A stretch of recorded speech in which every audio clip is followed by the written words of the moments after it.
selamat datang di Arlan Podcast. Kembali lagi kita berbincang-bincang karena perbincangan adalah kunci. Hari ini saya akan memperbincangkan sesuatu yang sangat menarik ya. Minggu-minggu ini kita banyak sekali disuguhkan dengan pro dan kontra timnas atau FIFA Piala Dunia usia 20 lah tepatnya. Dan akhirnya hal ini menjadi polemik yang cukup panjang. Hari ini saya ditemani oleh Mas Angga sebagai dosen di hubungan internasional sekaligus juga pengamat hubungan internasional.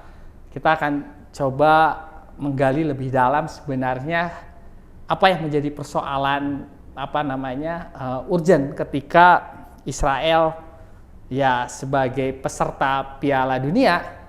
Nah, tapi kita belum membahas ke Piala Dunia. Tapi saya sebelumnya saya akan menyapa dulu. Selamat datang Mas Angga. Yes, mantap. Selain dosen juga Mas Angga adalah pecinta sepak bola ya. Jadi saya rasa tepat sekali mengundang Mas Angga hadir di podcast ini. Oke. Pertanyaan pertama mungkin ya Mas Angga, sebenarnya hubungan kita dengan Indonesia ya, dengan Israel ini sejauh ini seperti apa sih Mas Angga dalam kacamata Mas Angga sebagai pengamat hubungan internasional? Oke, baik, terima kasih Pak Arlan. Kalau bicara tentang hubungan Indonesia dengan Israel dalam konteks diplomatik gitu kan, sampai saat ini kita memang tidak punya hubungan diplomatik dengan Israel. Ya, hal ini memang tidak dapat dilepaskan dari landasan konstitusional kita yang menyebutkan bahwa kita memang tidak mengakui penjajahan, dan penjajahan itu ya harus dimusnahkan gitu kan, harus dihilangkan dari dunia ini, di mana Israel oleh Indonesia dianggap sebagai penjajah untuk bangsa Palestina. Meskipun memang dalam konteks kita tidak punya hubungan bilateral, hubungan diplomatik ya dengan Israel, tapi kita juga tidak bisa menutup mata bahwa ada hubungan dagang meskipun memang tidak terlalu besar volumenya, dan juga hubungan-hubungan transnasional yang lain. Misalkan bagaimana ketika teman-teman kita yang Nasrani gitu kan ingin berziarah ke Tel Aviv gitu kan, di sana di tembok ratapan dan lain sebagainya.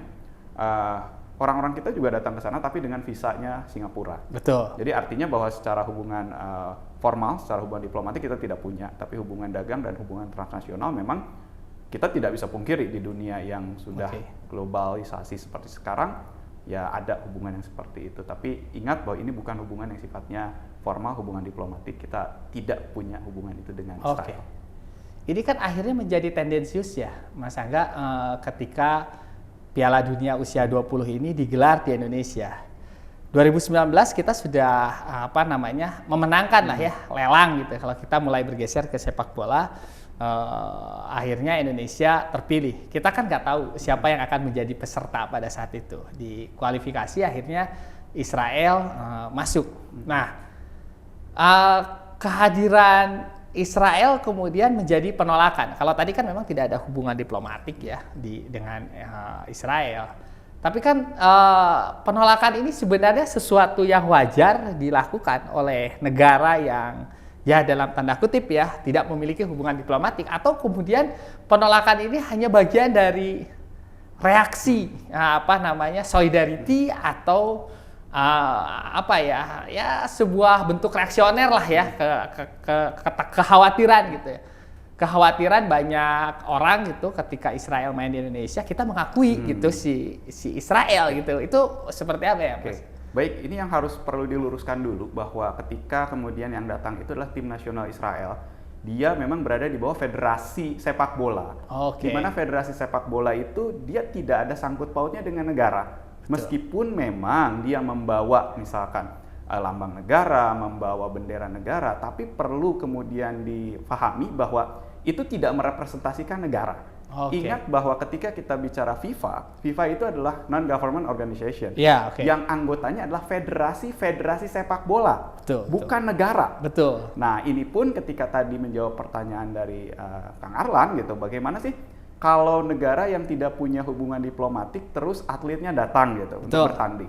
kita coba lihat dengan Cina Taipei atau Taiwan kita menyebutnya. Kita kan pernah bertanding dengan Cina Taipei di sini di Indonesia dan itu tidak ada masalah sebetulnya. Betul. Jadi ketika kita bicara tentang hubungan diplomatik dengan hubungan dagang dan hubungan yang sifatnya olahraga seperti ini sebetulnya tidak ada kaitannya. Betul. Hanya yang jadi masalah besar di Indonesia adalah bagaimana kemudian kita mengasosiasikan dan memperspektifkan Israel itu. Itu saja sih sebetulnya yang jadi problems. Itu saja sih sebetulnya. Ya, saya sepakat juga ya Mas Angga ketika berbicara misalnya ya tadi yang dikatakan oleh Mas Angga. Tapi saya mencoba untuk mengutip ya apa yang misalnya dikatakan oleh Prof. Hikmahanto gitu ya. Kita boleh menerima si timnas Israel, tapi kita bukan berarti mengakui gitu. Betul. Itu sebenarnya statement itu cukup ya, memperkuat bahwa sebenarnya apapun yang terjadi ketika olahraga ya silahkan saja, tapi untuk mengakui ya beda cerita. Karena akan ada betul persoalan akan ada hubungan-hubungan yang lain yang kemudian lebih intens dalam politik. Betul. Ini kembali lagi Mas Angga, kalau seandainya karena ini kita tidak berbicara terkait dengan hubungan diplomatik. Tadi misalnya kalau Kang Angga sebagai pecinta sepak bola, kalau seandainya ini bergeser, ini bergeser aja lah ya, artinya Indonesia dianggap dalam tanda kutip tidak mampu lah menyelenggarakan ini. Sebenarnya kerugiannya lebih besar daripada menolak timnas Israel, atau kemudian kita tidak menjadi masalah gitu ketika menolak. Bagaimana ini?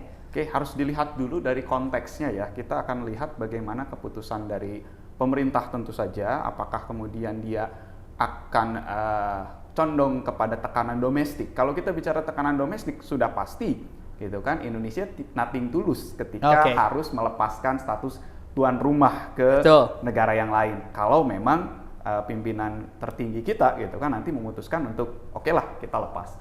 Tapi kan ini kerugian besar karena kita juga harus tahu bahwa berita terakhir Argentina tuh siap untuk menjadi tuan rumah. Beberapa negara siap. Ketika misalkan beberapa negara yang tidak lolos terus kemudian jadi tuan rumah, dia kan punya privilege untuk ikut serta di situ. Dan Indonesia sudah jelas dia akan tereliminasi di situ. Dia akan tereliminasi. Nah, kalau kita bicara kerugian secara material, kita bicara tentang bagaimana promo, lalu kemudian perbaikan stadion dan lain sebagainya. Dan yang tidak kalah penting sebetulnya adalah bagaimana citra kita nantinya di mata dunia. Karena kita nanti akan dianggap sebagai negara yang mungkin dikatakan tidak mampu untuk menyelenggarakan event-event internasional ketika tekanan dari dalam negeri tidak bisa dihandle, tidak bisa ditangani seperti itu. Ya mungkin bahasa kasarnya di blacklist gitu kan, meskipun tidak se ekstrim itu.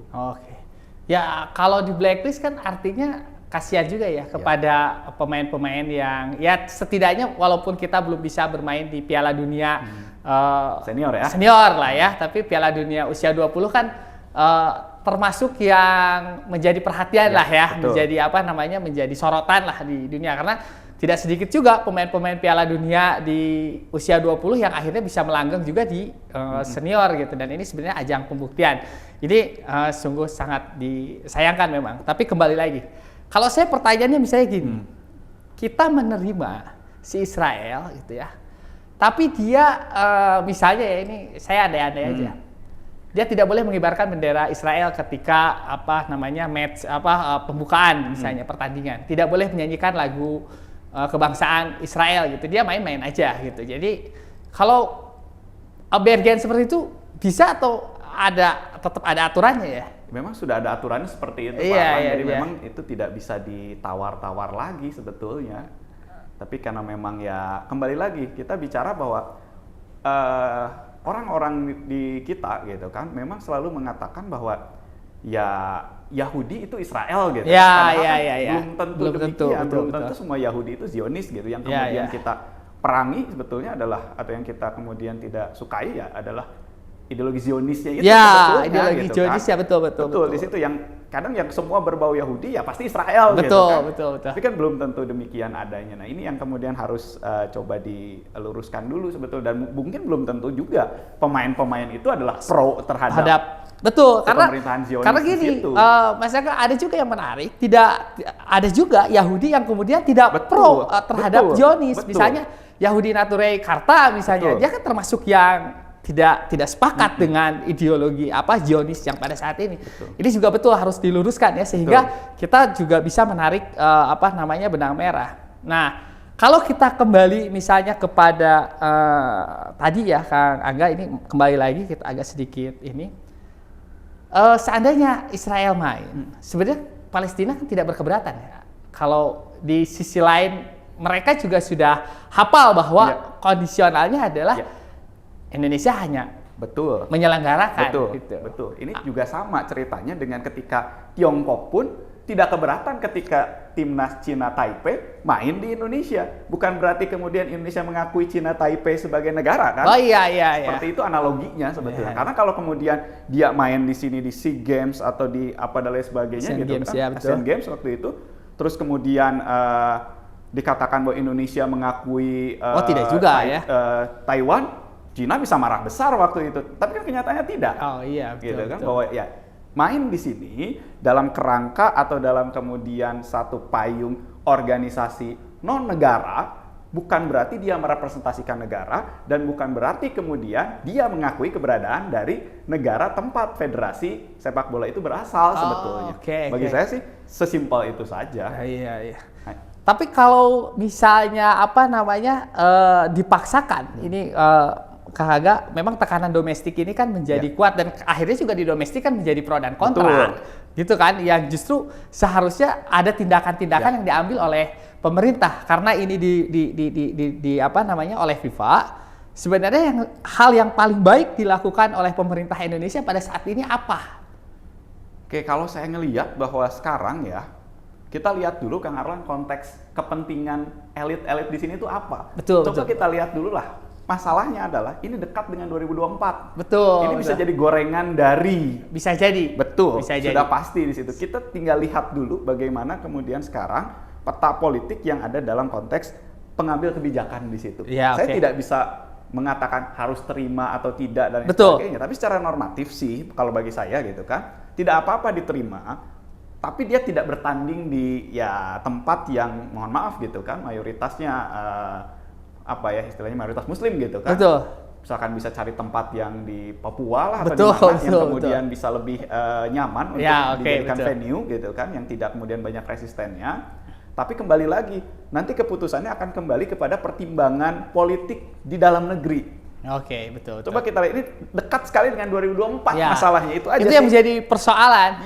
Soalnya gini, Mas Angga, beberapa minggu yang lalu kan Iwayan Koster sebagai gubernur Bali juga dia sudah menolak. Padahal posisi Bali itu kan netral sebenarnya. Ini juga agak kebingungan. Padahal sebelumnya beliau juga di Bali kan menyelenggarakan juga IPU International Parliamentary itu kan. Jadi agak sedikit kontradiktif gitu akhirnya gitu. Nah, tapi ini Mas Angga ada kalau kita terima dan tidak terima, tadi Mas Angga juga sudah menjawab ya, kalau tidak diterima kemudian Argentina atau beberapa negara yang siap mengambil ya timnas akhirnya akan tertinggal lah gitu kan. Kalau diterima misalnya kita tetap berjalan tapi tekanan domestik memang akan kuat, tapi paling tidak penyelenggaraan selesai gini. Saya ada sedikit mungkin ada sedikit saran lah dari Mas Angga ya sebagai pencinta sepak bola lah, atau ada masukan lah kepada kita, tidak berbicara pada government gitu, kepada dunia luas lah misalnya Mas Angga, terkait dengan sepak bola ini gitu. Bagaimana kita memaknai sepak bola ini sehingga sepak bola ini tidak terlalu capek dengan urusan-urusan politik lah, atau urusan-urusan yang kemudian yang harusnya menjadi hiburan gitu lah. Kira-kira gimana nih Mas Angga next ke depan? Ya kembali lagi kita harus bisa melihat gitu kan, mengubah paradigma dan perspektif kita bahwa ya sepak bola kita harus jauhkan sebisa mungkin dari politik sebetulnya, dari hal-hal politik identitas lah, lalu politik apa dan lain sebagainya, sehingga kita bisa menikmati ya sepak bola sebagai sebuah hiburan yang wajar, yang kemudian tidak perlu kemudian menimbulkan banyak polemik di masyarakat gitu kan, dan bahkan kemudian jangan sampai menimbulkan polemik di tingkat dunia. Sekarang kan juga itu. kita dalam posisi sekarang polemiknya bukan lagi di Indonesia, tapi polemik di tingkat dunia. Kenapa? Karena kan ketika kemudian tanggal 31 kita gagal drawing gitu, yes. Orang-orang kan bingung, jadi nggak nih Indonesia okay, gitu. Dan yang lain pun kan, wah ini ada kesempatan nih, sehingga kan belum pasti sebetulnya di mana nantinya. Betul. Jadi kan itu jadi polemik lagi ketika kemudian kita senantiasa mendekatkan gitu kan politik dengan sepak bola, padahal kan sepak bola ya it's just a game gitu kan, itu sebagai sebuah permainan dan itu sebagai sebuah hiburan saja gitu kan. Jadi ya kembali lagi lah, kembalikan ruhnya hanya sebagai hiburan saja lah, jangan kemudian saya sepakat dikatakan ini adalah dipolitisasi lah kalau bahasa ini. Betul. Walaupun sebenarnya di beberapa ya di tahun 70-an, tahun 60-an memang kental ya Mas Angga si sepak bola ini dengan apa namanya, bukanlah waktu itu kan politik, misalnya kayak misalnya waktu Argentina dengan Inggris gitu kan, karena sebelumnya juga pernah ada perebutan pulau gitu kan, sehingga apa emosional pemainnya juga cukup luar biasa ya. Tapi kalau sekarang ya mungkin ya, tapi kembali lagi ya Mas Angga, di Indonesia ini apa ketika timnas Israel akan bertanding di usia 20, memang urgensinya akan menjadi harus cepat mengambil keputusan agar negara-negara yang lain juga bisa mengambil keputusan yang tepat gitu, apakah akan jadi atau tidak, apalagi kalau tanggal 31 ini sudah apa namanya gagal lah gitu ya. Oke, ini perbincangan ini memang menarik teman-teman, walaupun dalam perspektif yang sangat apa namanya kecil ya, paling tidak dalam hubungan satu negara dengan negara lain itu memang tidak mudah kita lihat bahwa dia mendelegasikan apa sebagai apa ya negara gitu ya. Tapi tadi kembali lagi karena FIFA ini adalah organisasi non government ya, maksudnya enggak ya. Jadi dia bukan sebenarnya. Jadi memang kita harus meluruskan. Oke, di penghujung ini waktu tadi sedikit juga saya sudah singgung ke Mas Angga. Mas Angga juga memberikan saran perlu kehati-hatian juga ya pemerintah untuk mengambil keputusan-keputusan yang saya pikir ini seksi sekali isunya di Indonesia. Kalau Indonesia ini kalau udah dengar Israel memang semua akan reaksinya akan berbeda gitu ya. Jadi ada, walaupun ada juga. Kalau saya melihatnya justru kalau enggak ada 3 sebenarnya orang yang bereaksi kepada Israel. Yang pertama dia memang mengetahui dan mengikuti bagaimana konflik Israel dengan Palestina. Yang kedua adalah dia tidak mengikuti konflik itu, tapi dia tahu ada penjajahan di sana. Yang ketiga ini yang tidak mengikuti dan tidak tahu konfliknya seperti apa dan kemudian mencoba untuk terus mengikuti bahwa ditolaklah dan lain sebagainya ya. Tapi sekali lagi bahwa persoalan-persoalan politik memang harus dijauhkan dari sepak bola, sehingga kita sebagai pencinta sepak bola bisa menikmati apa namanya hiburan sepak bola tadi yang Mas Angga bilang. Oke Mas Angga, terima kasih sudah hadir di podcast saya walaupun sangat sedikit. Nanti mungkin kalau ada perubahan lagi, bagaimana nanti perubahannya? Apakah kita akan kalau bergeser, apa kita akan di-banned oleh FIFA atau FIFA memberikan apresiasi? Kalau apresiasi nggak mungkin ya Mas ya, kalau apresiasi. Kalau banned masih mungkin. Sudah pasti akan di-banned.